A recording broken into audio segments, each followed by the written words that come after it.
Hijo, estos ahorros son para emergencias, susurré, mientras él vaciaba mi cuenta bancaria justo frente a mí. Para cuando me di cuenta de que había sido solo la primera de muchas veces, ya era demasiado tarde. Siempre creí que una madre es para toda la vida, pero nunca imaginé que eso significaría ser robada por mi propio hijo durante años.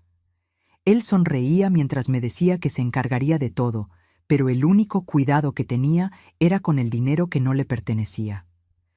Pero antes de continuar, asegúrate de ya estar suscrito al canal y escribe en los comentarios, ¿desde dónde estás viendo este video? Nos encanta saber qué tan lejos están llegando nuestras historias. Fue una tarde de martes cualquiera cuando escuché las palabras que cambiaron mi vida para siempre. Carlos, mi hijo de 37 años, estaba sentado en mi mesa de la cocina, sorbiendo el café que yo acababa de servir. La luz del sol entraba por la ventana, resaltando las primeras canas en sus sienes, algo que heredó de mí, su madre de 65 años. «Mamá», dijo con esa voz calmada y controlada que siempre usaba cuando quería algo. «He estado pensando, a partir de tu próximo pago, vamos a transferir todo tu dinero a mi cuenta. Yo lo administraré todo por ti». Mi taza se detuvo en el aire. Lo miré, tratando de procesar lo que acababa de escuchar. No fue una pregunta, no fue una sugerencia. Fue una declaración, como si ya estuviera decidido. «¿Cómo que administrarás todo, Carlos?», pregunté, intentando mantener la voz firme. «Es simple», sonrió, esa sonrisa que usaba desde niño cuando quería convencerme de algo. «Ya tienes 65 años, trabajaste toda tu vida. Ahora necesitas descansar y no preocuparte por cuentas, facturas, administración financiera. Yo me encargo de todo eso por ti». Bajé mi taza lentamente. 40 años trabajando como enfermera en hospitales públicos, criando a un hijo sola, después de que mi esposo nos abandonara cuando Carlos tenía solo 3 años. 40 años ahorrando cada centavo posible, viviendo en apartamentos demasiado pequeños, usando ropa hasta que se destiñera. Todo para asegurar que mi hijo tuviera lo que yo nunca tuve: una educación de calidad, buena ropa, una vida sin las privaciones que conocí. No lo sé, hijo. Siempre me he encargado de mi propio dinero. Exactamente por eso, mamá. Siempre te has esforzado tanto. Ahora es hora de que descanses, insistió, poniendo su mano sobre la mía. Permíteme encargarme de esto. Es lo mínimo que puedo hacer después de todo lo que hiciste por mí. Sus palabras sonaban hermosas, quizás incluso sinceras, pero algo dentro de mí, una voz pequeña y distante, gritaba en alerta. ¿Por qué ahora? ¿Por qué todo? Mi pensión no era grandiosa, pero había logrado juntar un buen dinero a lo largo de los años. Tenía mi propia casa, pequeña pero cómoda, y algunos ahorros. «Voy a pensarlo», respondí finalmente. «No hay mucho que pensar, mamá», dijo, y por un instante un destello de irritación cruzó su rostro antes de que la sonrisa regresara. «Es por tu propio bien. Confía en mí». Carlos se fue esa tarde dejando atrás un sobre con documentos bancarios para que yo firmara. Documentos que le darían acceso irrestricto a mis cuentas. Pasé horas mirando esos papeles, con el corazón pesado de duda. Fue entonces cuando comencé a recordar pequeñas cosas. Cómo Carlos, que ganaba 4 veces mi pensión, nunca traía nada cuando venía a cenar cada viernes con su esposa. Cómo me había pedido prestado dinero varias veces en los últimos años sin jamás devolverlo. Cómo su casa, comprada hacía 2 años, tenía muebles caros que yo sabía que su salario por sí solo no podría pagar. Esa noche hice algo que nunca había hecho antes. Tomé todos mis extractos bancarios de los últimos 6 meses y comencé a analizarlos línea por línea. Y allí estaba. Un retiro de 1,800 pesos, o la moneda local, en una sucursal al otro lado de la ciudad, hecho en un día que yo estaba trabajando en el hospital. Un retiro que yo jamás había hecho. Mi corazón se aceleró mientras seguía buscando. Otro retiro desconocido 2 meses antes. Una transferencia a una cuenta que no reconocía. Con las manos temblorosas, agarré mi billetera. Mi tarjeta de débito estaba allí, como siempre. Entonces recordé, 3 meses antes, Carlos me había pedido mi bolso prestado por unos minutos mientras me bañaba, diciendo que necesitaba verificar una receta que yo había anotado. La realidad me golpeó como un puñetazo en el estómago.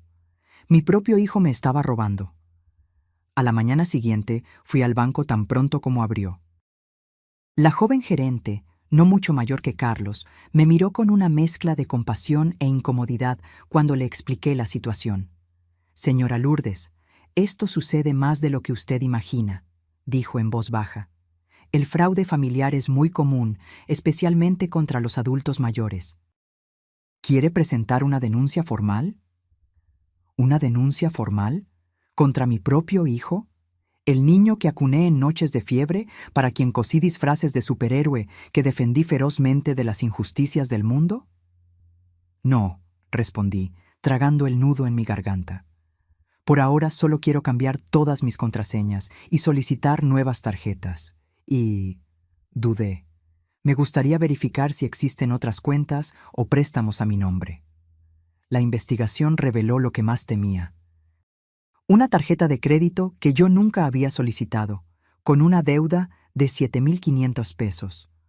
Una cuenta de servicio de luz en una dirección que no era la mía, la dirección de la casa de Carlos. Y lo peor, un préstamo de 15,000 pesos a mi nombre, solicitado hacía un año, que había perjudicado seriamente mi historial crediticio. Salí del banco sintiéndome como si hubiera envejecido 10 años esa mañana. Caminé sin rumbo por las calles, tratando de entender cómo el niño que yo había criado, que amaba más que a mí misma, se había transformado en este extraño que robaba a su propia madre. Cuando Carlos llamó esa tarde, dejé que se fuera al buzón de voz. Su mensaje fue claro. «Mamá, pasaré por ahí esta noche a buscar los documentos firmados. Ya organicé todo para que la transferencia comience el próximo mes». Fue entonces cuando tomé mi decisión. Pasé el resto del día haciendo llamadas.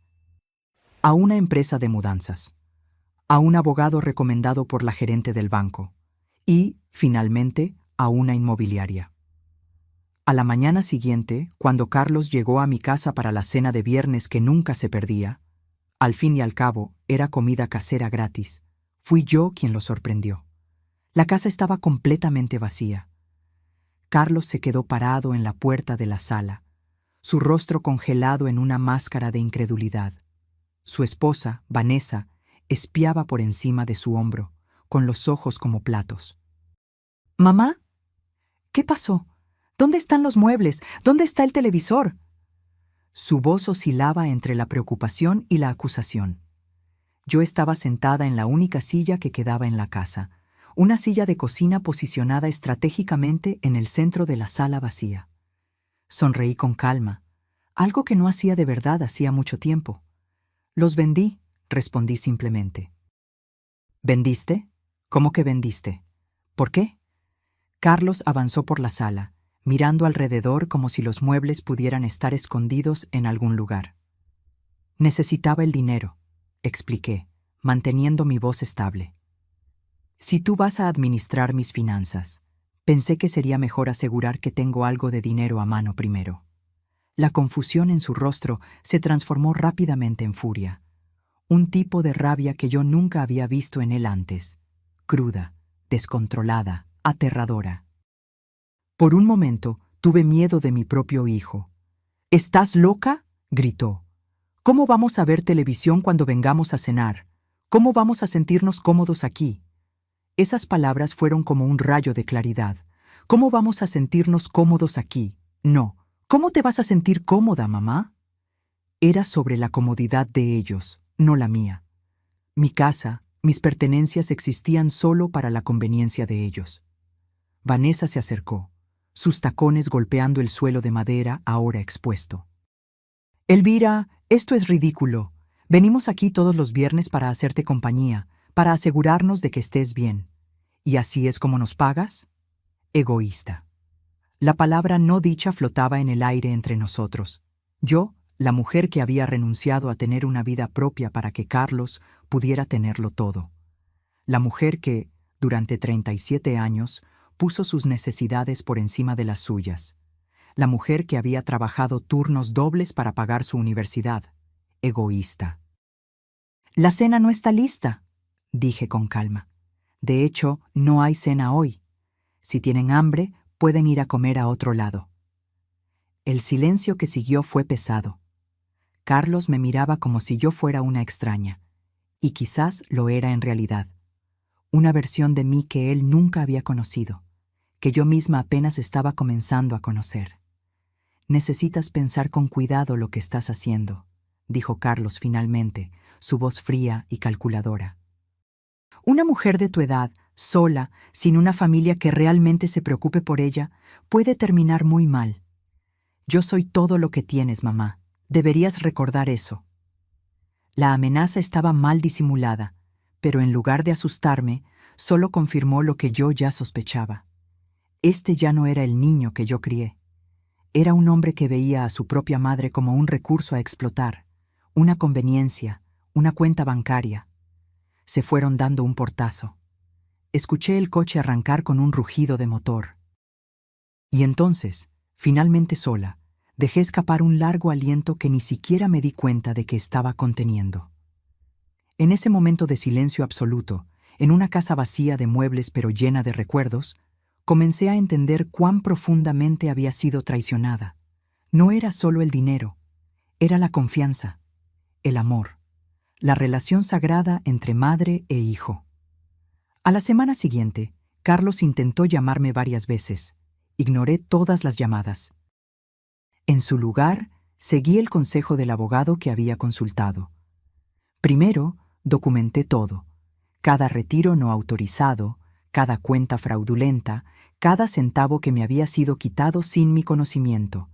El total me dejó sin aliento: 32,000 pesos a lo largo de 3 años. Para algunos puede no parecer mucho, pero para mí representaba años de ahorro cuidadoso, de sacrificios diarios, de elegir entre necesidades porque no podía tenerlo todo. Mientras organizaba las pruebas, reviví nuestra historia, la mía y la de Carlos. El día en que nació, rojo y furioso, como si protestara por su llegada al mundo. Las noches en que trabajaba en el turno de la madrugada en el hospital, dejándolo con la vecina porque no tenía otra opción. El sacrificio de rechazar un segundo matrimonio porque el pretendiente no aceptaba otro hijo que criar. Los años en que compartimos un apartamento de una habitación, durmiendo en la misma cama hasta que él cumplió 8 años porque no podíamos pagar más espacio. Recordé los tenis caros que imploró en la escuela secundaria, que costaron la mitad de mi salario mensual, pero que compré porque no quería que se sintiera inferior a sus compañeros. De la universidad privada que financié con un préstamo que tardé 10 años en pagar. De los 5 años después de su graduación en que continuó viviendo conmigo, sin contribuir con un centavo, ahorrando mientras yo pagaba por todo. ¿Y cómo recompensó todos esos sacrificios? Robándome cuando comencé a envejecer, tratándome como un restaurante gratuito los viernes, planeando tomar control total de lo poco que yo había logrado guardar. Una semana después de la confrontación, Carlos apareció sin avisar. Estaba más tranquilo esta vez, con esa sonrisa ensayada que usaba cuando quería manipularme. «Mamá, vamos a hablar como adultos», dijo. «Vendiste todos los muebles por impulso. Claramente estás tomando malas decisiones. Esto solo prueba que necesitas mi ayuda». Lo miré, realmente lo miré, como no lo hacía mucho tiempo. Vi la vanidad en sus ojos, la ropa cara, el reloj de lujo en su muñeca. Vi al hombre en que se había convertido, no gracias a mis sacrificios, sino a pesar de ellos. «Carlos», dije con calma, «sé sobre los retiros, sé sobre la tarjeta de crédito, sé sobre la cuenta de luz, lo sé todo». La sonrisa desapareció instantáneamente de su rostro. «No sé de qué estás hablando», respondió, pero su voz tembló ligeramente. «Tengo todos los documentos. Hablé con un abogado. Lo que hiciste es fraude, Carlos. Es un delito». Se puso pálido. «Tú no me harías esto. Soy tu hijo». «Sí, eres mi hijo, y por ser mi hijo, te daré una opción que tú no me diste. O me devuelves todo el dinero que me quitaste, con intereses, o voy a la policía. Su reacción fue predecible. Primero negación, luego rabia. Finalmente, cuando se dio cuenta de que yo no cedería, amenazas mal disimuladas. Te vas a arrepentir de esto. Nadie te va a creer. Van a pensar que estás senil, confundida. Sonreí, una sonrisa triste. Tengo todos los extractos, Carlos. Tengo grabaciones de mis conversaciones en el banco. Tengo pruebas documentadas de cada centavo que me quitaste. No es mi palabra contra la tuya. Eres tú contra la evidencia. Salió furioso, dando un portazo con tanta fuerza que pensé que lo rompería. Pero esta vez no me sentí culpable. No me sentí asustada. Me sentí fuerte. En los días que siguieron, Carlos inició una campaña de difamación contra mí. Publicó en las redes sociales sobre cómo su madre anciana se estaba confundiendo, cómo él estaba solo tratando de ayudar y cómo era doloroso ver a alguien que amas perdiendo la capacidad de tomar decisiones. Sus amigos e incluso algunos vecinos que lo conocían desde niño expresaron solidaridad, ofreciéndole apoyo en este momento difícil. Nadie preguntó mi versión de la historia. Fue cuando decidí que ya era hora de dejar de ser silenciosa, de dejar de ser la madre abnegada que acepta todo en nombre del amor. Era hora de luchar. El primer paso fue presentar una queja formal en el banco. El segundo, iniciar un proceso legal por fraude. Y el tercero, el más difícil, fue hacer algo que nunca imaginé que haría: exponer públicamente lo que Carlos había hecho. Mientras se enfrentaba a los procedimientos legales, transferí el dinero de la venta de los muebles a una nueva cuenta en otro banco. Alquilé un pequeño apartamento en otro barrio, lejos de Carlos y de los recuerdos dolorosos. Y, por primera vez en la vida, comencé a pensar en mí misma. ¿Qué quería para el resto de mi vida? ¿Qué tipo de futuro podría construir ahora, a los 65 años, comenzando prácticamente de cero? La respuesta llegó en un folleto en la sala de espera de la oficina del abogado. Nunca es tarde para empezar de nuevo. Era un anuncio de un programa de emprendimiento para adultos mayores. Miré ese trozo de papel colorido por un largo tiempo. Empezar de nuevo. Una palabra que nunca consideré que sería parte de mi vida a esta edad. Los 3 meses que siguieron fueron los más intensos y transformadores de mi vida.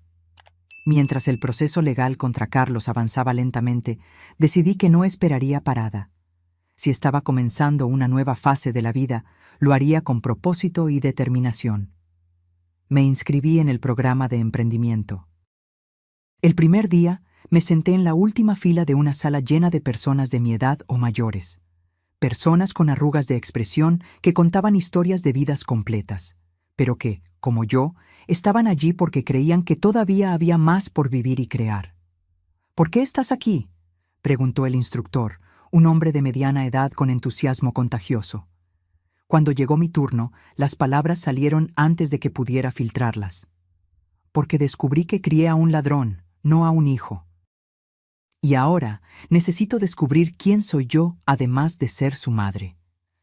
Hubo un momento de silencio impactado, seguido de algo inesperado: aplausos, miradas de comprensión, asentimientos solidarios. En ese instante me di cuenta de que no estaba sola. Muchos allí estaban comenzando de nuevo después de traiciones, pérdidas, decepciones. Durante las clases, redescubrí una pasión que había dejado dormida por décadas. Cuando era joven, antes de que naciera Carlos, me encantaba hacer dulces caseros. Mi abuela, una portuguesa de temperamento fuerte y manos hábiles, me había enseñado recetas tradicionales que perfeccioné a lo largo de los años. Pero cuando la vida se convirtió en una lucha constante por sobrevivir como madre soltera, esa alegría fue sustituida por la necesidad. Con el incentivo de los instructores y compañeros, comencé a hacer dulces nuevamente. Primero, solo para compartir en las clases, luego, aceptando pequeños encargos. Los pasteles de nata, pequeñas tartas de crema portuguesas, trufas de chocolate, los famosos brigadeiros brasileños y flan de coco, los quindins brasileños, que salían de mis manos, eran más que postres, eran declaraciones de independencia. Cada venta, por pequeña que fuera, representaba algo que era completamente mío, algo que Carlos no podía quitarme, porque venía de mis habilidades, de mi creatividad, de mi trabajo. Mientras tanto, el proceso legal revelaba más capas de la traición de Carlos. El abogado descubrió que él había usado mi nombre como aval en un préstamo para reformar su casa, sin mi conocimiento, que había hecho compras en línea con tarjetas registradas a mi nombre, que había, sistemáticamente, abusado de mi confianza de maneras que yo ni siquiera imaginaba posibles. Las evidencias eran irrefutables, y finalmente los abogados de Carlos sugirieron un acuerdo.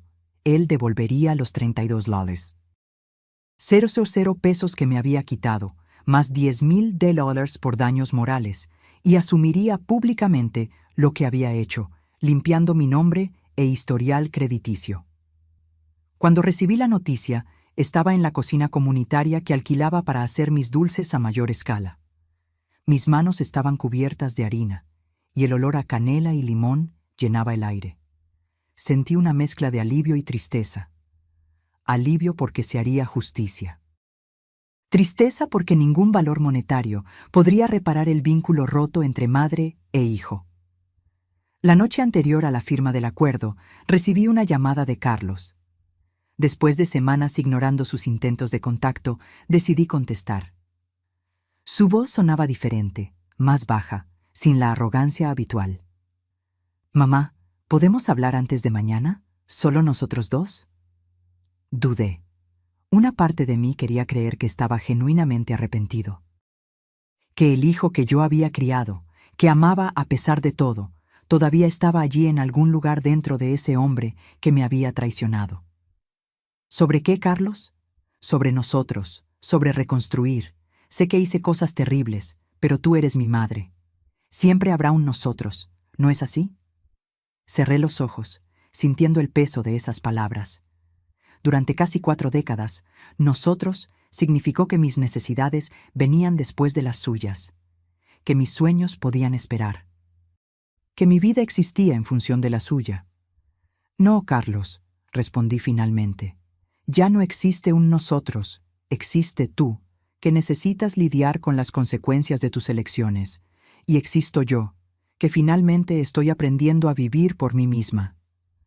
Comenzó a protestar, a rogar, a manipular como siempre hacía. Pero algo había cambiado en mí.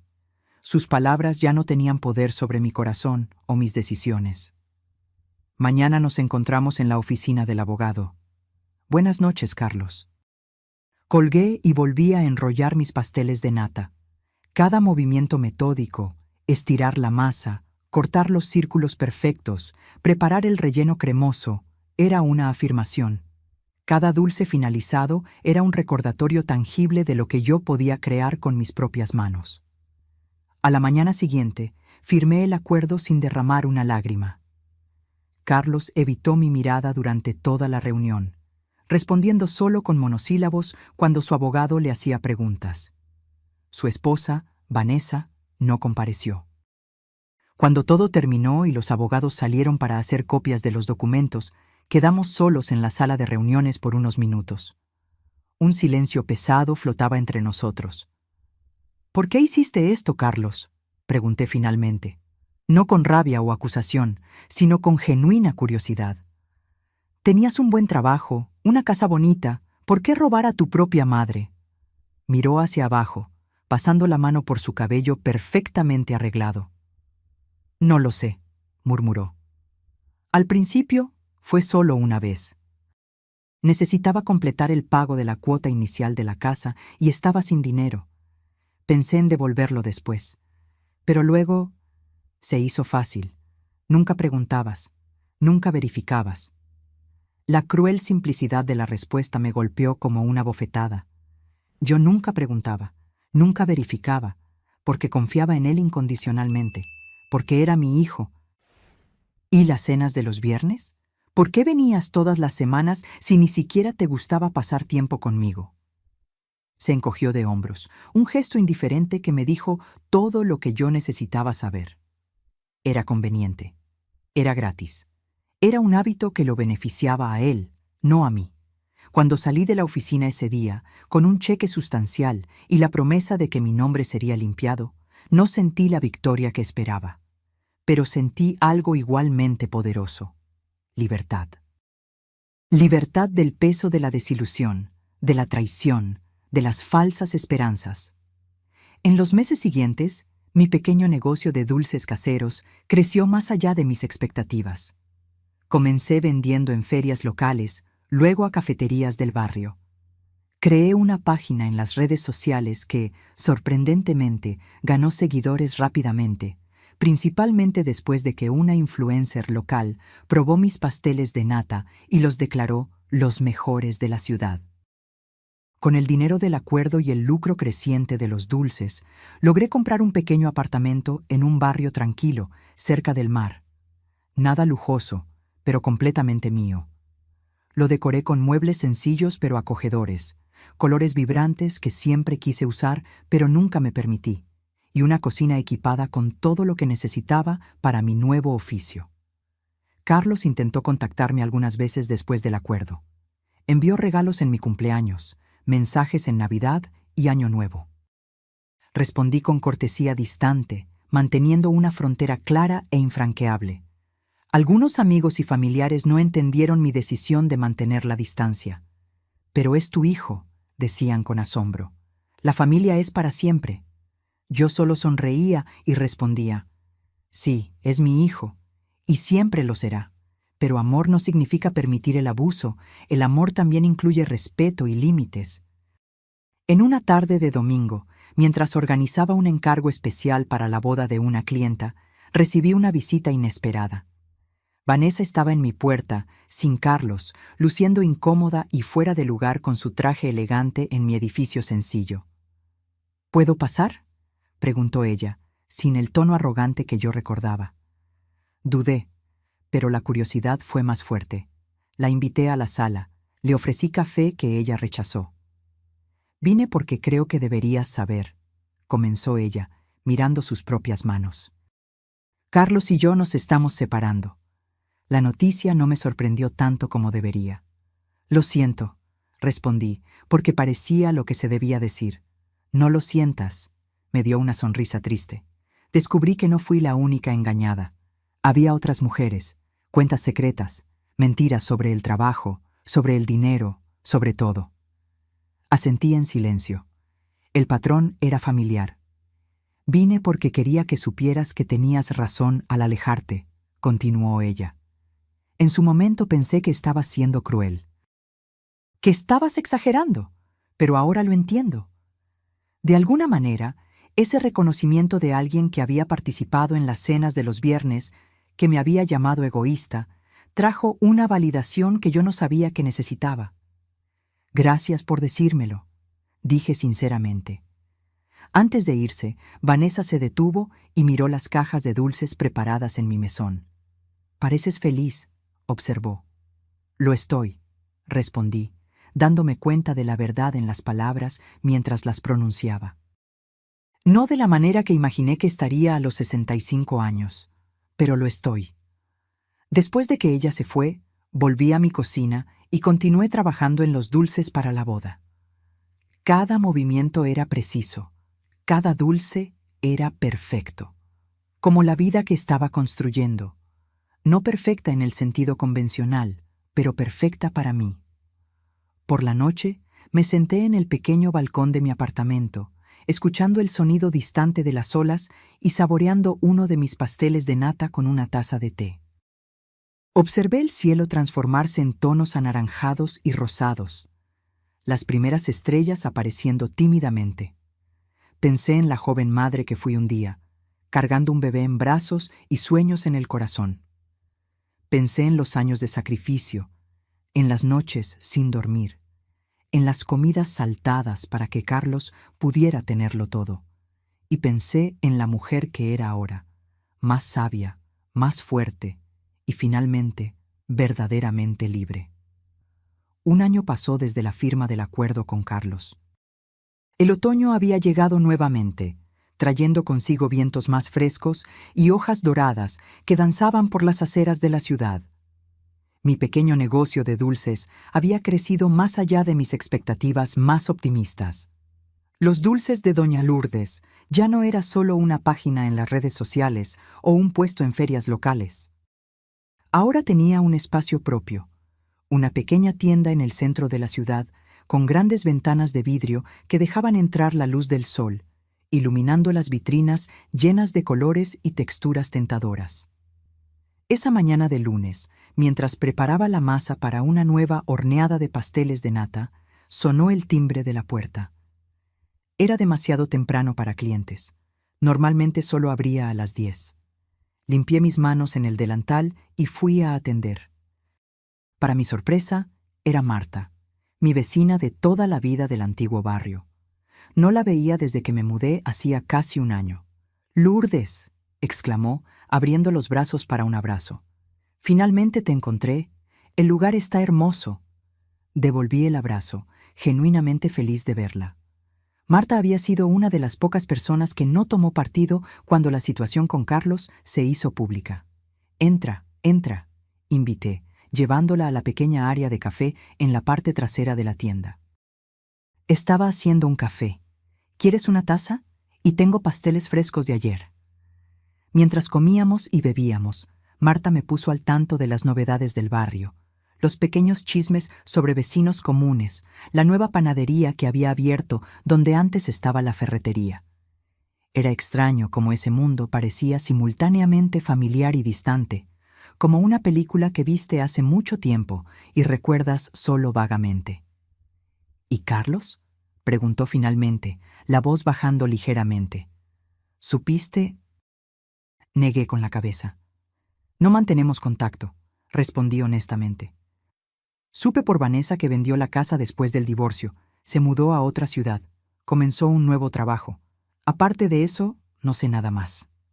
Marta asintió, comprensiva. Debe haber sido difícil, cortar contacto con tu propio hijo. Fue la decisión más difícil de mi vida, admití, mirando por la ventana a los transeúntes en la acera. Pero también fue la más necesaria. A veces necesitamos remover personas tóxicas de nuestras vidas, incluso cuando son familia. Especialmente cuando son familia, porque el daño es mayor. Pareces diferente, Lourdes, observó Marta. Más ligera, más segura. Sonreí, reconociendo la verdad en sus palabras. Es porque finalmente entendí que merezco más que sobras. Pasé toda mi vida poniéndome en segundo lugar. Primero fue por necesidad. Criar a un hijo sola no me dejaba opción. Luego se volvió un hábito, y entonces se convirtió en una trampa. ¿Una trampa? Sí, la trampa de creer que amor significa sacrificio constante, que ser una buena madre significa no tener límites, que envejecer significa aceptar cualquier migaja de atención de los hijos, incluso cuando viene con abuso. Marta tomó un sorbo de café, pensativa. Muchas de nosotras caemos en esa trampa. Yo misma. Fue interrumpida por la campanilla de la puerta. Una joven entró, mirando alrededor con curiosidad. Con permiso, me levanté. Necesito atender. La clienta era una novia en busca de dulces para su boda. Mientras conversábamos sobre sabores y cantidades, noté que Marta me observaba con una sonrisa. Cuando terminé con la clienta, que salió prometiendo volver con la confirmación del pedido, Marta se acercó. «Encontraste tu lugar en el mundo», dijo. No era una pregunta. «Lo encontré», confirmé, a los 66 años. ¿Quién lo diría? Después de que Marta se fue, volví a la cocina y continué preparando los dulces para el día. Cada movimiento era familiar ahora, casi meditativo. Mientras trabajaba, reflexionaba sobre la jornada del último año. No había sido fácil. Hubo noches en que me desperté llorando, sintiendo la ausencia de Carlos como un agujero en el pecho. Hubo momentos en que casi lo llamo, casi cedía a la vieja necesidad de mantener la paz a toda costa. Hubo días en que me cuestioné si estaba siendo demasiado dura, si debería darle otra oportunidad, pero luego recordaba los extractos bancarios. Las cuentas fraudulentas, la frialdad calculada con que él había planeado tomar control total de mis finanzas, y la determinación regresaba. El primer mes después del acuerdo fue el más difícil. Utilicé parte del dinero para alquilar un espacio en la cocina comunitaria, donde producía mis dulces 3 veces por semana. En las primeras semanas vendía menos de lo que gastaba. Llegué a pensar que había cometido un error terrible, que era demasiado vieja para empezar de nuevo. Fue doña Celeste, una señora de 80 años que también usaba la cocina comunitaria para hacer conservas, quien me dio la perspectiva necesaria. «Lourdes, ¿cuántos años tienes? ¿65?» «Pff», bufó, ajustando los lentes en la punta de la nariz. «Puedes vivir 20-30 años más. ¿Vas a pasar todo ese tiempo lamentando lo que perdiste o vas a construir algo nuevo?» Sus palabras, directas y sin romanticismo, fueron exactamente lo que necesitaba escuchar. A la semana siguiente, invertí en mejores empaques, creé tarjetas de presentación y comencé a divulgar mi trabajo más activamente. El punto de inflexión llegó cuando Teresa, dueña de una cafetería encantadora en el centro, probó mis pasteles de nata. Ella no solo hizo un pedido para su tienda, sino que me invitó a participar en un festival gastronómico local. Fue allí donde mis dulces llamaron la atención de más personas, incluyendo a la mencionada influencer local, que los divulgó a sus seguidores. Los encargos comenzaron a llegar. Primero algunos a la semana, luego varios al día. En 6 meses logré alquilar mi propio espacio, esta pequeña tienda que ahora era mi santuario y sustento. La campanilla de la puerta me trajo de vuelta al presente. Más clientes habían llegado. La mañana se transformó en tarde, y la tarde en inicio de noche antes de que me diera cuenta. Cuando finalmente giré el letrero de abierto a cerrado, sentí el cansancio placentero de un día productivo. Volví a casa caminando, como hacía todos los días. Mi apartamento quedaba a 15 minutos de la tienda, una distancia perfecta para estirar las piernas y organizar los pensamientos. El camino pasaba por una pequeña plaza donde adultos mayores jugaban dominó y niños jugaban bajo la supervisión de niñeras y abuelos. A veces, observando a esas familias, sentía una punzada de tristeza. Me preguntaba si algún día tendría nietos, si Carlos formaría su propia familia, si algún día nos reconciliaríamos. Pero luego recordaba que la vida no sigue guiones, que a veces las historias que imaginamos para nosotros mismos necesitan ser reescritas, que no siempre los finales felices son como en los cuentos de hadas. Mi final feliz se estaba escribiendo ahora, poco a poco, día tras día. Estaba en las sonrisas de los clientes al probar mis dulces, en las amistades que hice con proveedores y otros comerciantes locales, en la libertad de tomar mis propias decisiones, grandes o pequeñas, sin tener que considerar las expectativas o manipulaciones de nadie. Al llegar a casa, encontré un sobre en el buzón. No tenía remitente, solo mi nombre y dirección en una caligrafía que reconocí inmediatamente. La letra de Carlos. Por un momento, me quedé parada en la entrada del edificio, mirando ese sobre como si fuera algo vivo y potencialmente peligroso. Una parte de mí quería romperlo sin leer. Otra parte anhelaba noticias de él, por alguna señal de verdadero arrepentimiento. Subí a mi apartamento y puse el sobre en la mesa de la cocina. Preparé un té, me di un baño, comí una comida ligera. Todo el tiempo, el sobre permanecía allí, como un visitante silencioso esperando atención. Finalmente, me senté y lo abrí. Dentro había una carta manuscrita y una foto antigua.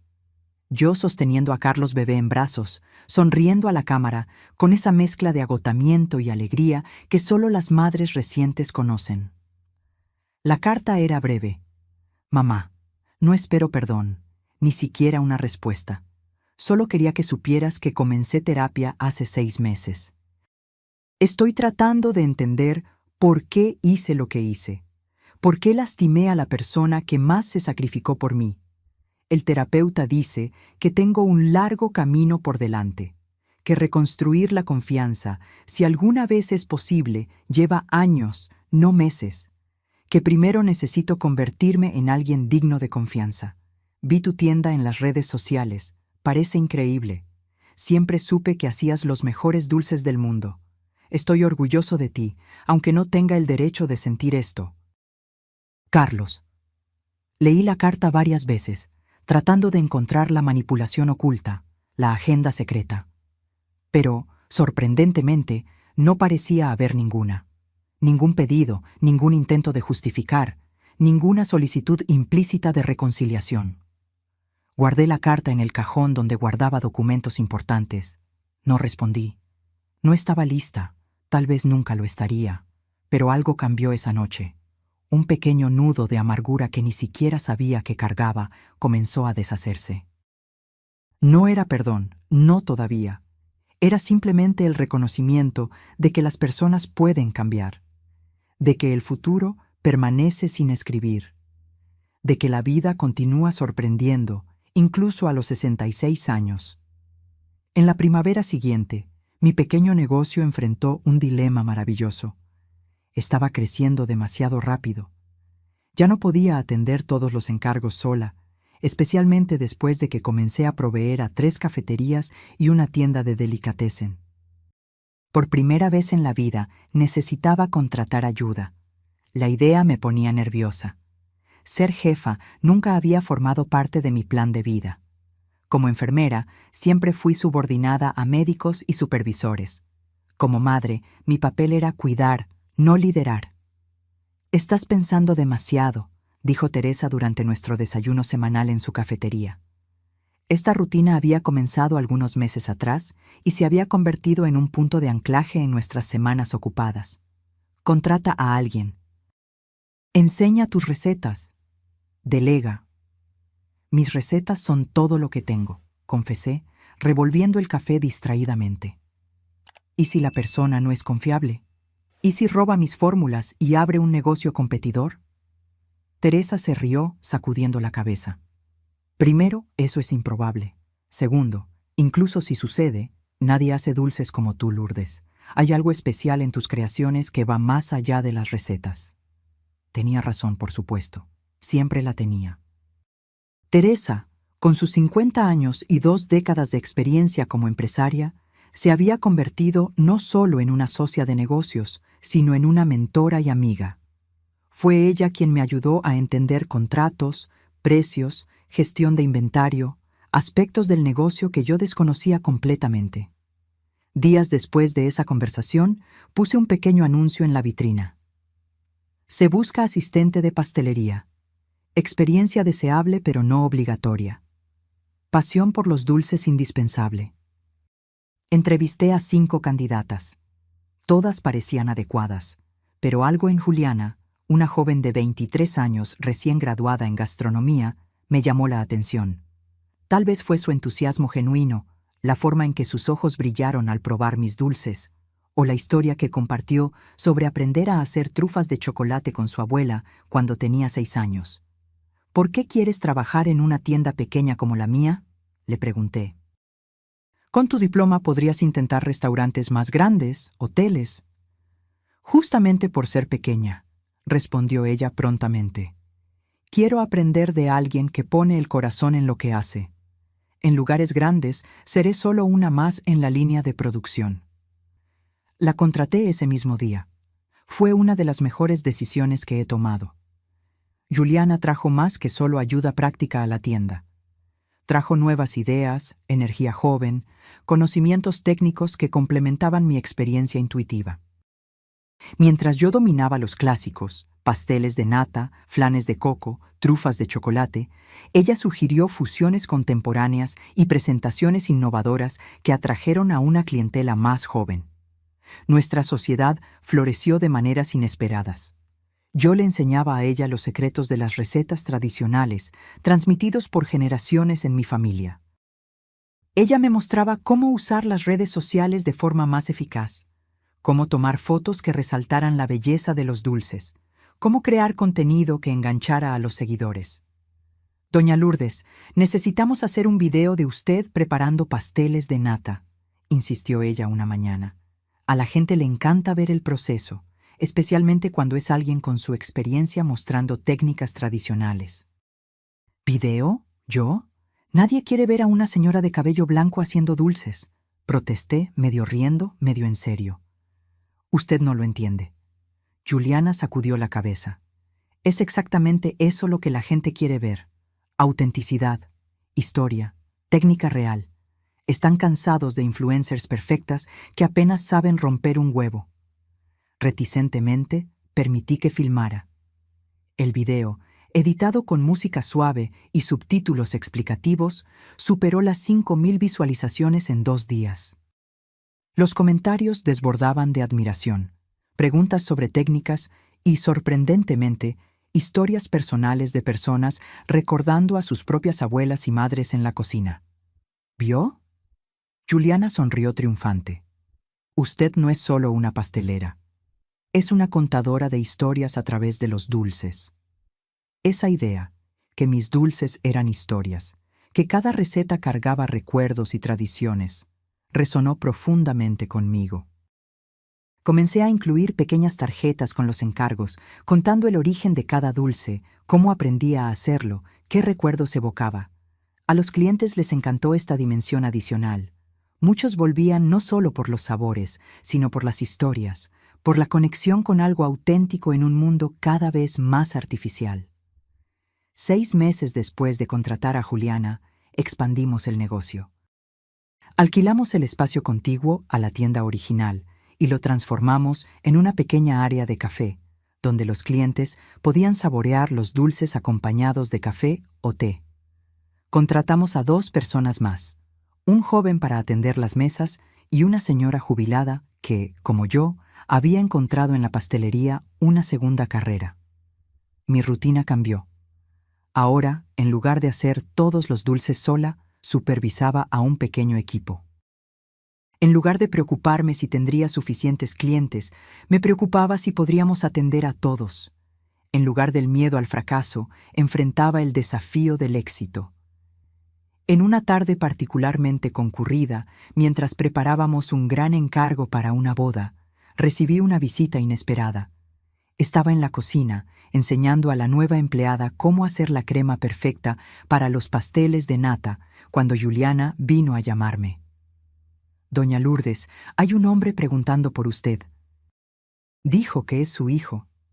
Mi corazón se detuvo por un instante. Habían pasado casi 2 años desde la confrontación con Carlos, 1 año y medio desde el acuerdo legal, 1 año desde su carta que nunca respondí. Dile que estoy ocupada. Respondí automáticamente, la vieja cautela resurgiendo. Juliana dudó. Parece nervioso. Dijo que solo quiere 5 minutos. Respiré hondo, tratando de decidir qué hacer. Una parte de mí quería esconderse en la cocina, protegida por las ollas y los empleados. Otra parte, la más fuerte, sabía que no podía huir para siempre. Dile que lo veré en el café en 5 minutos. Usé ese tiempo para recomponerme. Me lavé las manos, me quité el delantal, me arreglé el cabello ahora completamente blanco. Me miré brevemente en el pequeño espejo del baño de los empleados. El rostro que me miraba era el de una mujer mayor. Sí, pero también más confiada, más serena que la persona que yo era 2 años atrás. Carlos estaba sentado en una mesa en la esquina, mirando nerviosamente por la ventana. Parecía más delgado, más viejo. Había algo diferente en él que no pude identificar de inmediato. «Hola, Carlos», dije, sentándome frente a él. Me miró y vi la sorpresa en sus ojos. ¿Esperaba a la madre sumisa de antes? ¿La mujer que aceptaba todo, que nunca se imponía, que vivía en función de él? «Mamá», comenzó, la voz ligeramente temblorosa. «Estás diferente». «Lo estoy», asentí. «¿Qué quieres, Carlos?» Pareció momentáneamente desconcertado por mi franqueza. El viejo Carlos habría tomado control de la conversación inmediatamente, dictado los términos, manipulado sutilmente. Este Carlos parecía inseguro. Quería verte, respondió finalmente. Saber cómo estás. El lugar es increíble. Nunca imaginé que yo sería capaz de construir algo así, completé cuando él dejó la frase en el aire. No es eso, se apresuró a decir. Es que siempre parecías tan cansada, tan resignada con la vida. Ahora pareces ¿viva? Asintió, una pequeña sonrisa en sus labios. Sí, viva. Nos quedamos en silencio por un momento. Juliana apareció, trayendo 2 tazas de café y un plato con una selección de mis dulces. Cortesía de la casa, dijo con una sonrisa, pero sus ojos me preguntaban silenciosamente si yo estaba bien.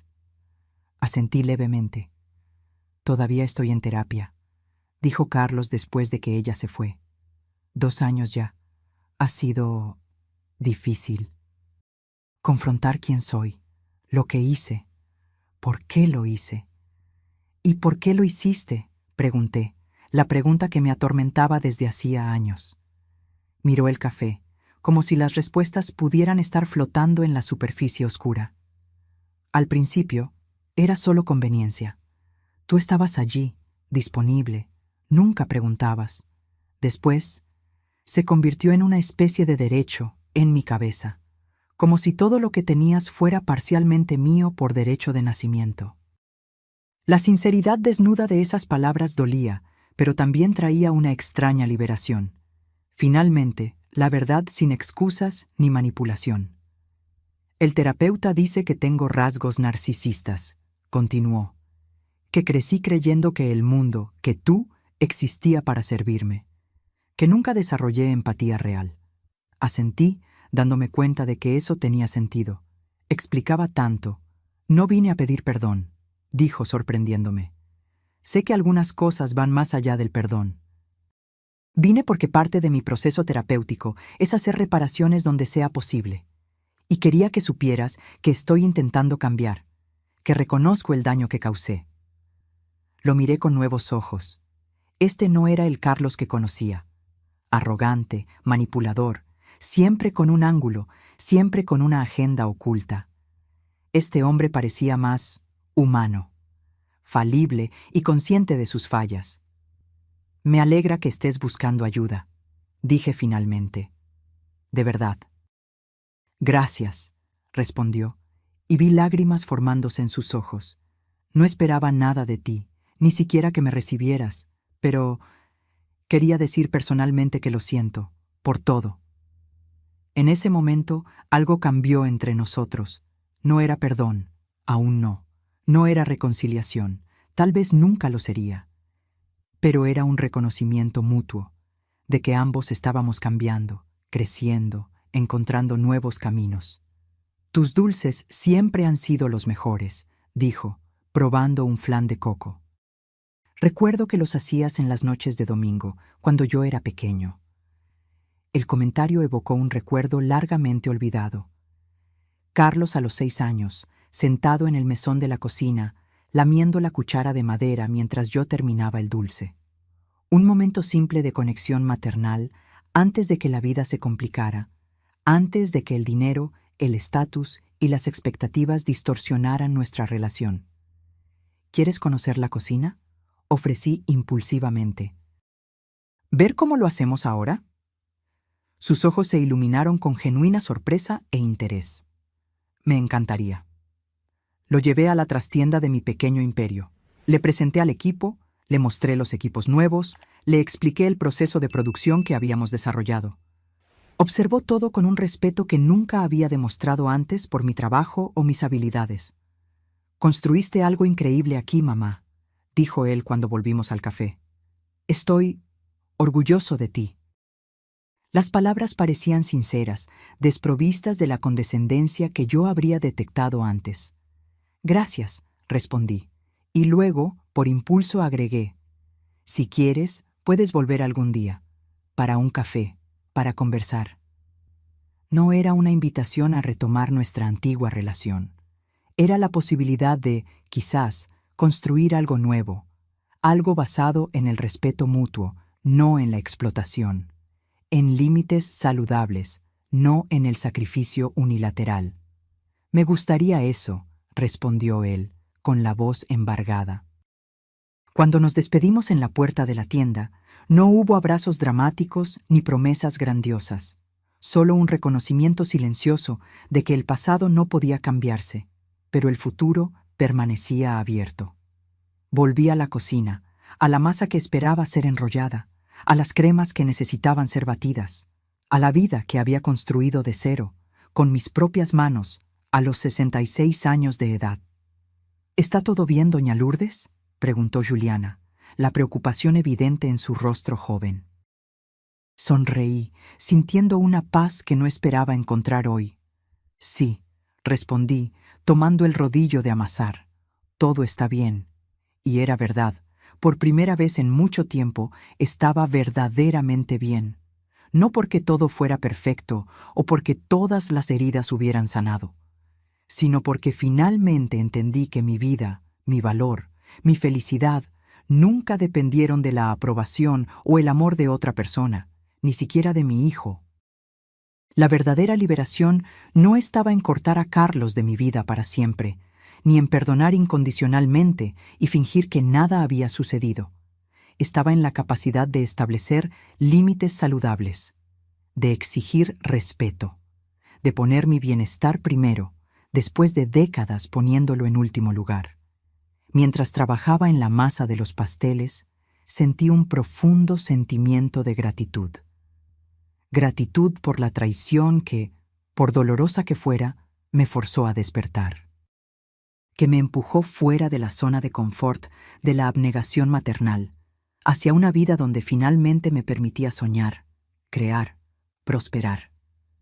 ¿Sabes algo, Juliana?, dije, mirando a mi joven asistente. Creo que es hora de que volvamos a expandirnos. ¿Qué te parece si comenzamos a ofrecer clases de pastelería? ¿Compartir no solo las recetas, sino las historias detrás de ellas? Sus ojos brillaron. Sería perfecto, doña Lourdes. A la gente le encantaría aprender de usted. Sonreí, ya imaginando cómo sería. Una nueva dirección, un nuevo capítulo, una nueva forma de dejar mi marca en el mundo, no solo como madre, sino como mujer, como creadora, como dueña de mi propia historia. En los 3 años que siguieron a aquella visita inesperada de Carlos, mi vida se expandió de maneras que yo jamás podría haber imaginado a los 65 años, cuando aún vivía a la sombra de la maternidad sacrificial y la explotación financiera.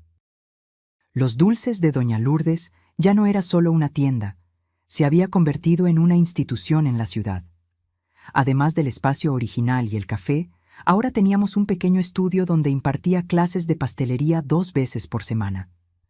Las clases, inicialmente un experimento, se volvieron tan populares que había lista de espera de 3 meses. ¿Quién diría que a los 69 años yo sería una influencer?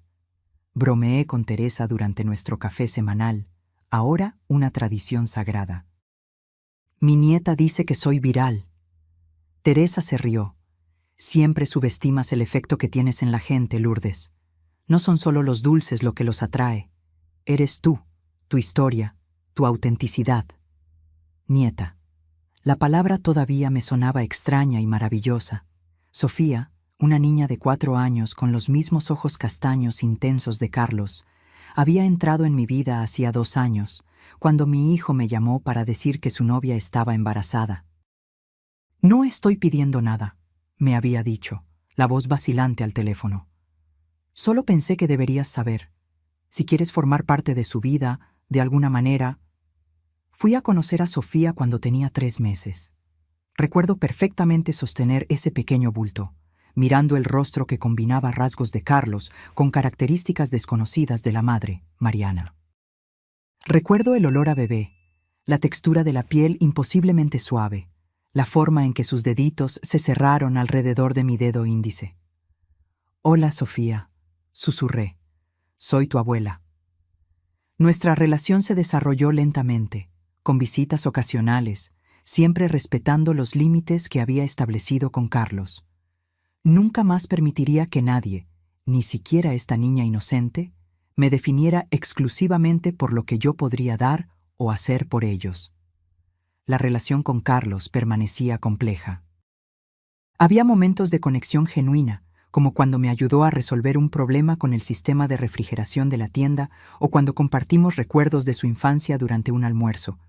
Y había momentos de tensión, viejas dinámicas tratando de resurgir, cuando necesitaba firmemente recordarle los nuevos términos de nuestra relación. «Nunca vas a confiar en mí completamente, ¿verdad?», preguntó una vez, después de que yo gentilmente rechazara su ofrecimiento para ayudar con la contabilidad de la tienda. «La confianza, una vez rota, nunca se restaura por completo», respondí honestamente. «Pero eso no significa que no podamos construir algo nuevo, algo diferente». Él asintió, aceptando esta nueva realidad. Nuestra relación ahora era como un puente cuidadosamente reconstruido después de un desastre. Funcional, pero con cicatrices visibles, con límites claros de peso y carga que podía soportar. Esa mañana de primavera, mientras conversaba con Teresa, mis pensamientos divagaron hacia el futuro. A los 69 años, enfrentaba nuevamente decisiones que nunca esperé tener que tomar. «Juliana quiere convertirse en socia», le confesé a Teresa. Presentó un plan de negocios bien detallado. Expansión a una segunda tienda, línea de productos empacados para supermercados, incluso un pequeño libro de recetas. «¿Y qué piensas tú?», preguntó Teresa, siempre directa. «Tengo miedo», admití. «Miedo de perder el control de lo que construí. Miedo de que, si cedo alguna parte, alguien pueda intentar quitarme todo de nuevo». Teresa extendió la mano y apretó la mía. «Lourdes, lo que sucedió con Carlos fue una traición específica, no una regla universal. Juliana ha probado su valor y lealtad por años». «Lo sé», suspiré. «Racionalmente lo sé. Pero el miedo…» Dejé la frase inacabada. «El miedo es comprensible, pero no dejes que limite el potencial de lo que creaste». Esa conversación se quedó conmigo mientras volvía a la tienda, preparándome para una clase de pastelería. El estudio ya estaba lleno. 12 personas de varias edades, desde adolescentes hasta adultos mayores, todos ansiosos por aprender a hacer flanes de coco perfectos. Mientras enseñaba, observando rostros concentrados, manos torpes intentando replicar mis movimientos precisos, me di cuenta de algo importante. Lo que yo había construido ya no era solo mío. Era más grande que yo. Se había convertido en una comunidad, una tradición, un punto de encuentro entre generaciones. Después de la clase, llamé a Juliana a mi pequeña oficina en la parte trasera de la tienda. Entró luciendo nerviosa, probablemente esperando una respuesta a su plan de sociedad. «Quiero mostrarte algo», dije, abriendo un cajón y sacando un cuaderno antiguo, con tapa de cuero desgastada y páginas amarillentas. «¿Qué es esto?», preguntó ella, sentándose frente a mí. «Recetas de mi abuela», expliqué, abriendo el cuaderno con cuidado. «Escritas a mano, algunas con más de 100 años, recetas que vinieron de Portugal, que sobrevivieron a guerras, migraciones, pobreza». Juliana miró el cuaderno con reverencia, entendiendo su valor histórico y sentimental. «Nunca le mostré esto a nadie», continué. «Ni siquiera a Carlos. Era mi tesoro, mi secreto. Pero me di cuenta de que los secretos guardados mueren con nosotros. Las tradiciones no compartidas desaparecen». «Doña Lourdes», comenzó ella, pero la interrumpí con un gesto. «Acepto tu propuesta de sociedad, con algunas condiciones. Podemos discutir los detalles después. Pero quiero que entiendas algo. Te estoy confiando no solo un negocio, sino un legado. Estas recetas, estas historias, son parte de quien soy, parte de quien tú también te convertirás si seguimos juntas en este camino». Sus ojos se llenaron de lágrimas. «Prometo honrar esto, prometo cuidar este legado como si fuera mío». Cuando ella salió de la oficina, me quedé sola con mis pensamientos. Acababa de tomar una decisión que cambiaría el rumbo del negocio que construí de cero. Estaba renunciando al control absoluto, confiando en alguien nuevamente. La idea todavía me asustaba, pero de una manera diferente. Era el miedo saludable que acompaña a cualquier gran cambio, no el miedo paralizante nacido del trauma. Esa noche, sentada en el balcón de mi apartamento, reflexioné sobre la jornada de los últimos 4 años, de la mujer sumisa y explotada a la empresaria respetada, de la madre que vivía solo para el hijo al ser humano multifacético con propósitos y sueños propios, del miedo al coraje, de la soledad a la comunidad. El domingo siguiente, Carlos trajo a Sofía para pasar la tarde conmigo. Establecimos esa rutina mensual, no demasiado frecuente para abrumarme, no tan rara como para que Sofía no me reconociera.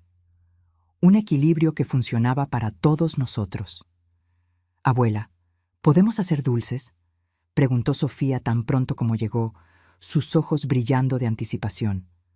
«Claro, mi amor. Hoy vamos a hacer trufas de chocolate. ¿Qué te parece?».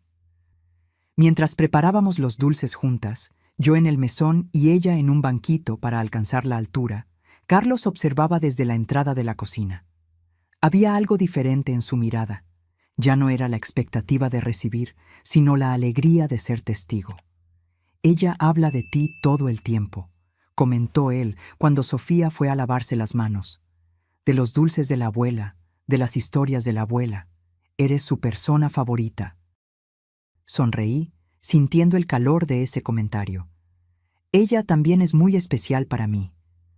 «Me alegra que tengan esa relación», dijo él, dudando antes de continuar. «Una relación mejor que la nuestra». La franqueza me sorprendió. «Diferente», corregí gentilmente. «Ni mejor ni peor, solo diferente». Carlos asintió, comprendiendo. «¿Sabes qué es lo que más me impresiona de todo esto?». Hizo un gesto abarcando mi cocina, la tienda, mi nueva vida. «No es el éxito en sí, aunque es notable. Es que construiste todo esto después de los 65 años, cuando la mayoría de la gente piensa que es demasiado tarde para empezar de nuevo». «Nunca es demasiado tarde para vivir con autenticidad», respondí. «El tiempo perdido está perdido, pero el tiempo que resta es un regalo». Él reflexionó sobre eso por un momento. El terapeuta dice algo parecido, que debemos dejar de lamentar el pasado que no podemos cambiar y enfocarnos en el futuro que aún podemos crear. «Tu terapeuta parece sabio», sonreí. Sofía regresó, interrumpiendo nuestra conversación con demandas por más chocolate.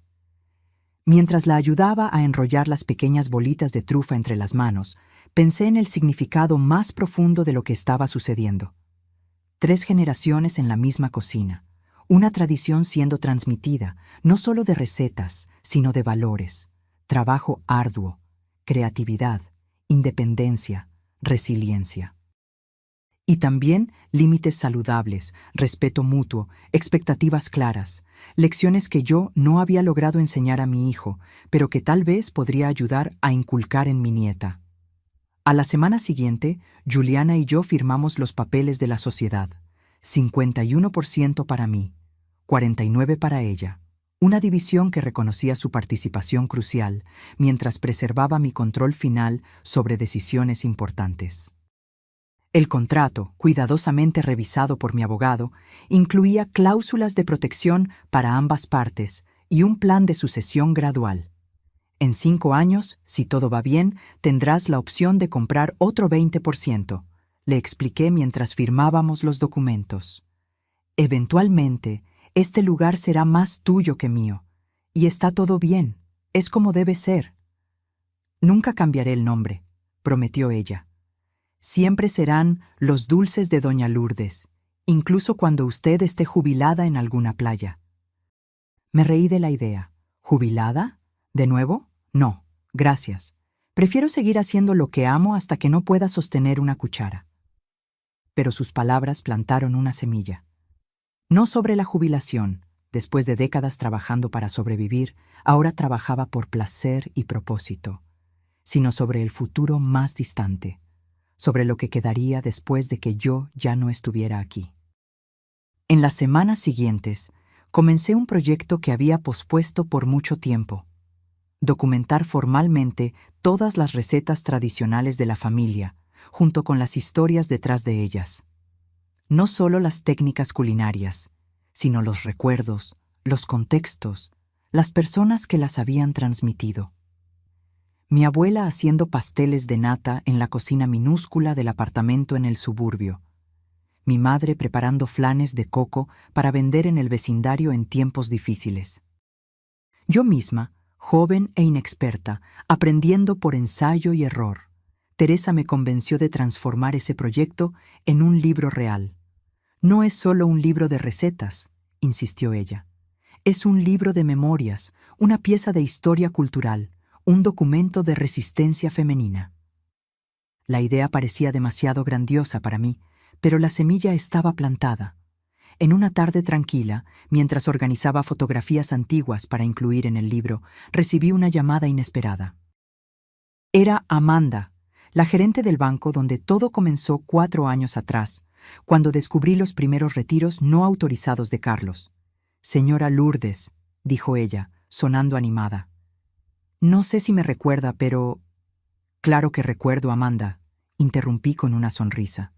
¿Cómo podría olvidar a la persona que me ayudó a recuperar mi independencia financiera? Ella se rió. Me alegra que haya tenido ese impacto. De hecho, estoy llamando porque tengo un pedido un poco inusual. Estamos organizando una serie de charlas sobre educación financiera para mujeres, especialmente mujeres mayores, y me encantaría que usted compartiera su historia. La propuesta me tomó completamente por sorpresa. ¿Yo? ¿Dar una charla? Amanda, soy solo una pastelera. Usted es mucho más que eso, respondió ella firmemente.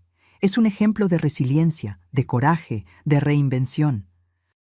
Su historia podría inspirar a otras mujeres que están enfrentando situaciones similares: abuso financiero, explotación por familiares, la sensación de que es demasiado tarde para empezar de nuevo. Me quedé en silencio, considerando sus palabras. Nunca había pensado en mi experiencia personal como algo que pudiera tener valor para otras personas aparte de mí misma. No necesita responder ahora, continuó Amanda. Piense en ello.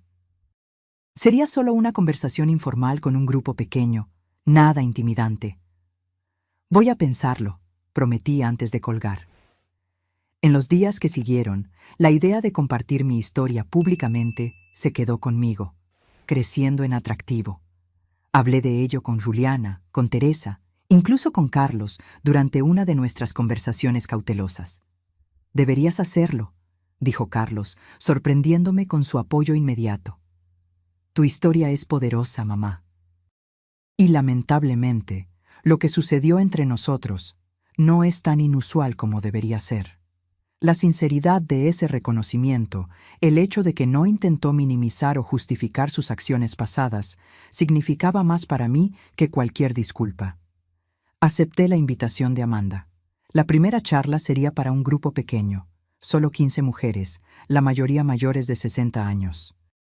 Me preparé meticulosamente, escribiendo notas, organizando pensamientos, tratando de decidir cuánto compartir, cómo encontrar el equilibrio entre la honestidad y la exposición excesiva. La noche anterior a la charla, llamé a Carlos. No sé exactamente por qué, tal vez buscando algún tipo de permiso, alguna confirmación de que estaba haciendo lo correcto al convertir nuestra historia privada en algo público. «Voy a hablar sobre lo que sucedió entre nosotros mañana», dije directamente. En un evento en el banco, hubo un breve silencio del otro lado de la línea. «Entiendo», respondió él finalmente. «Tienes todo el derecho». «No voy a usar tu nombre», aclaré. «No se trata de exponerte o castigarte, se trata de ayudar a otras personas». «Gracias por eso», dijo él, la gratitud evidente en su voz. «Pero incluso si usaras mi nombre, solo estarías diciendo la verdad. A veces la verdad duele, pero eso no la hace menos necesaria». Esas palabras me acompañaron a la mañana siguiente, mientras entraba en la pequeña sala de reuniones del banco. 15 mujeres me esperaban, algunas luciendo curiosas, otras cautelosas, todas con sus propias historias no contadas escritas en sus expresiones. «Buenas tardes», comencé, la voz temblorosa inicialmente. Mi nombre es Lourdes, tengo 69 años, y hace 4 años descubrí que mi hijo me estaba robando sistemáticamente. Las palabras fluyeron más fácilmente después de eso. Conté todo: los retiros no autorizados, la tarjeta de crédito fraudulenta, el intento de tomar control total de mis finanzas. Conté sobre la venta de los muebles, la confrontación, el proceso legal. Y conté sobre el después. El comienzo de nuevo, la tienda de dulces, el redescubrimiento de propósito e identidad. Mientras hablaba, vi lágrimas en los ojos de algunas mujeres, asentimientos de reconocimiento de otras. Me di cuenta de que mi historia, por personal que fuera, era también universal. Muchas allí habían experimentado alguna versión de lo que viví, tal vez no con hijos, sino con esposos, hermanos, yernos. La dinámica era la misma: el abuso de confianza, la explotación disfrazada de cuidado, la lucha por recuperar la autonomía.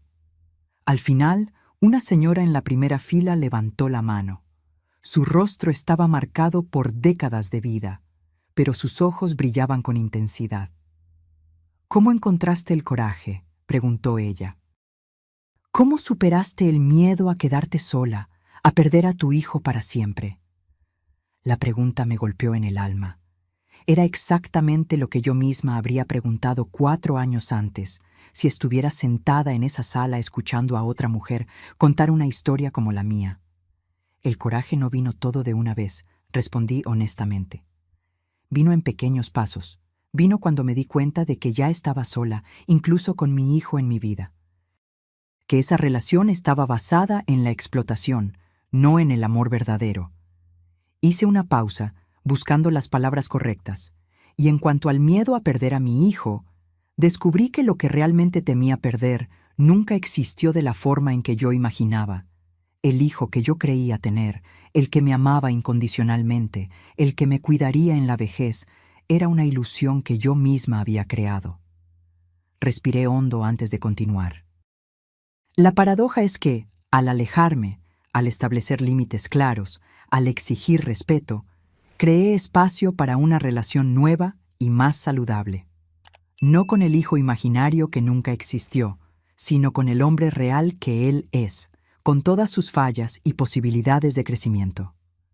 La mujer asintió lentamente, absorbiendo mis palabras.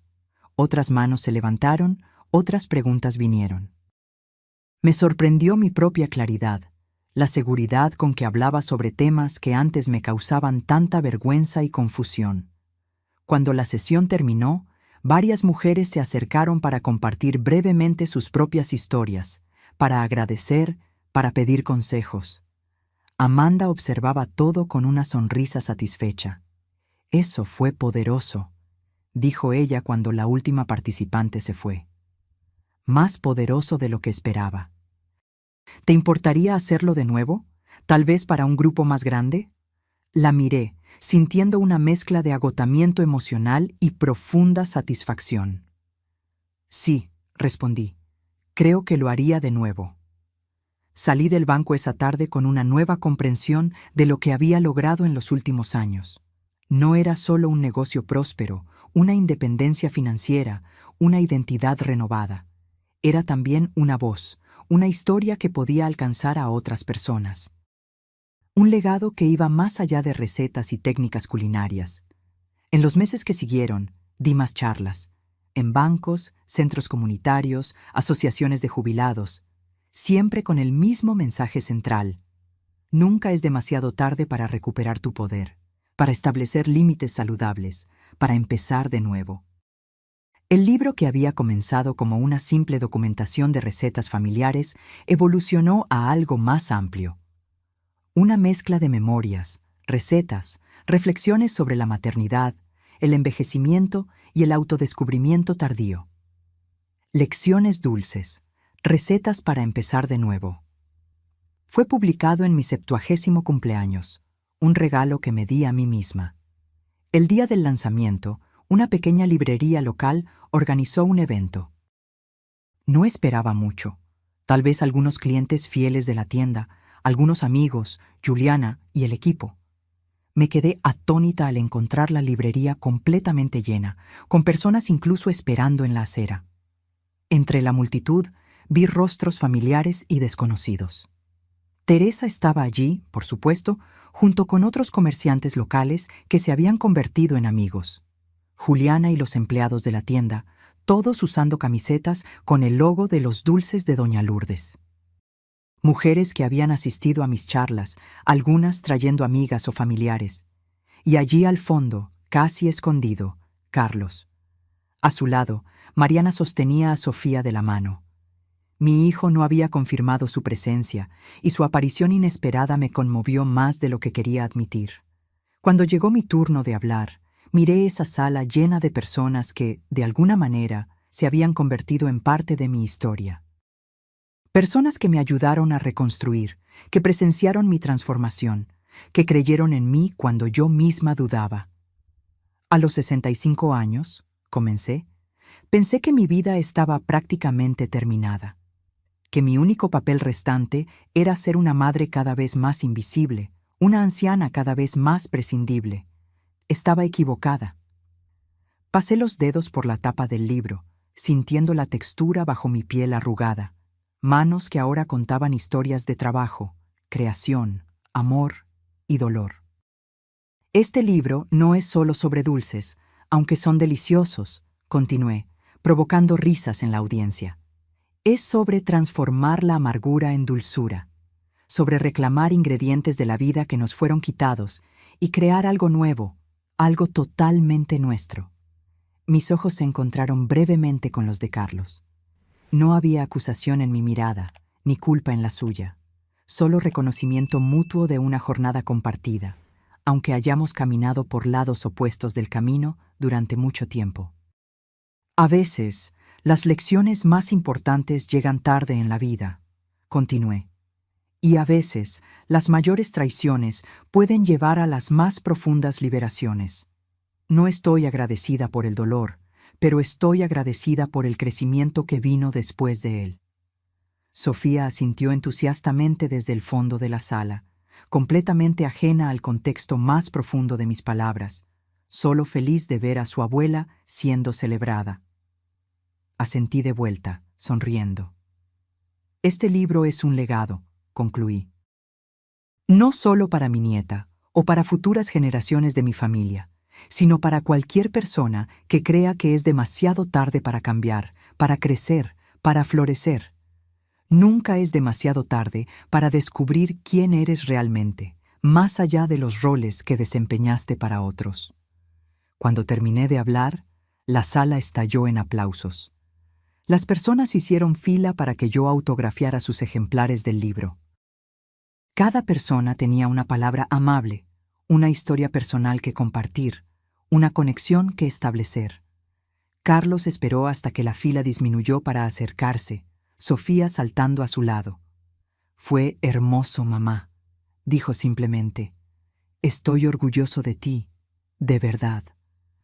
Las palabras podrían haber sonado como las antiguas manipulaciones, pero no sonaron. Había una sinceridad en su voz que no podía ser falsificada. «Gracias por venir», respondí. «Significa mucho para mí». Sofía saltó a mi regazo, pidiendo su propio libro autografiado. «Este es especial», le dije, escribiendo una dedicatoria personalizada, «para cuando seas mayor y quieras conocer mejor a tu abuela». Más tarde esa noche, después de que todos se hubieran ido, me quedé sola en la librería con el propietario, ayudando a organizar las sillas. Comentó cómo el evento había sido un éxito, cómo raramente veía a tantas personas emocionalmente involucradas en un lanzamiento. «Tocaste algo profundo en la gente», observó él. «Algo más allá de la comida o las historias familiares». Asentí, comprendiendo lo que él quería decir.